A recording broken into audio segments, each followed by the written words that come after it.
y a veces queremos ponerle la culpabilidad o la responsabilidad a alguien más de algo, porque me ha tocado, claro, me imagino que te ha tocado, claro, que tus clientes vienen y te dicen, no, Rocío, pero es que tú me dijiste, claro, tú es que me mi guiaste, esposo, o es que mi mamá, o es que el trauma que tuve, alguien más tiene la culpa. Sí, y yo pienso, para mí la felicidad es cuando aceptas esa responsabilidad, ¿no?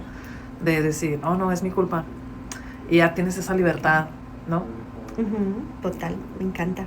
¿Qué nos puedes decir tú, que lo acabas de decir ahorita en cuestiones de tus papás?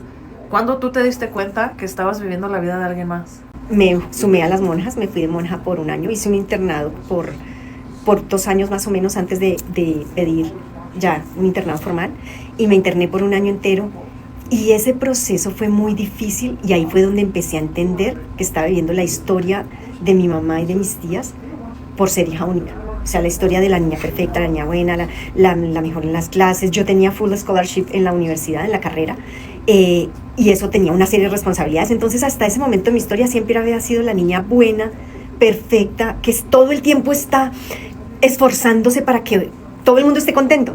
Y entonces decido por primera vez que quiero hacer algo que en mi corazón sentía que quería hacer, y me voy. Y ahí se cayó el mundo para todo el mundo. Me imagino. Para todo el mundo, empezando para mí en el susto más grande, porque además me mandaron a otro estado. Yo vivía en la capital y me mandaron a un estado totalmente distinto justamente por mi historia. Y allí estuve reclutada en la costa por un buen tiempo, y fue como empezar a descubrir, si yo no soy la hija de mi mamá, si yo no soy la sobrina de mis tías, ¿quién soy? Y yo quería, o sea, era una cosa que yo quería descubrir y quería construir, pero fue muy duro, muy doloroso, porque es más fácil vivir la historia de otros. Es más fácil cuando alguien te ha contado la historia y tú la vives. Porque ahí ya te la dicen, o sea, ahí ya está el script creado, pero cuando tienes que crear la tuya, eso tiene una enorme responsabilidad. Y ahí fue donde empecé, a los 22 años. Me cayó el 20, diríamos los mexicanos, y empecé a crear mi propia historia, y desde ahí en adelante me hice responsable de esa historia y decidí vivirla, y tuve que tener muchas conversaciones difíciles con mucha gente diciéndole, sí, lo siento, o sea, y me voy. Luego ya decidí que ese no era el camino, me regreso a mi ciudad, a mi estado, y claro, cuando yo regreso, todo el mundo esperaba como que regresara y encajara en el mismo espacio, pero pues resulta que ya no podía encajar porque ya no era la misma persona.